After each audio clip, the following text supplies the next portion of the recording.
আজকের একটা উৎপাদক নিয়ে এসেছি। উৎপাদকটা হলো X minus root x minus 110 অর্থাৎ 110। এটিকে আমরা কিভাবে উৎপাদকে বিশ্লেষণ করব, দেখো কিভাবে করছি। সলভ। অঙ্কটা হলো X minus root x minus 110 অতএব সমান এক্সটাকে ভাঙালে আমরা কী পাই, দুটো রুট এক্স হয় মাইনাস রুট এক্স মাইনাস 110 অর্থাৎ আমাদের root x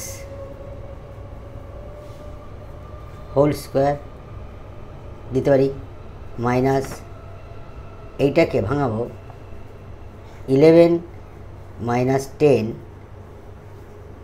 into root x minus 110। এটা একটা মধ্য সহগ বিরেশনের মতো পড়লো। তাহলে রুট এক্স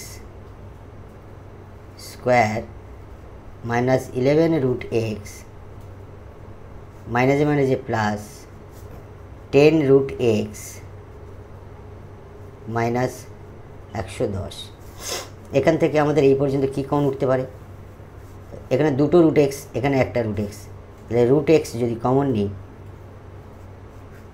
একটা রুট এক্স পড়ে থাকছে, এই রুট এক্স উঠে যাচ্ছে মাইনাস 11 প্লাস 10 যদি কমন নিই, রুট এক্স পড়ে থাকছে মাইনাস 11 10কে 110। অতএব এই দুটোর মধ্যে একটা কমন, দুটো একই রকম, তাই রুট এক্স মাইনাস 11 কমন নিলাম, পড়ে থাকলো root x plus 10। It will be answer. Thank you.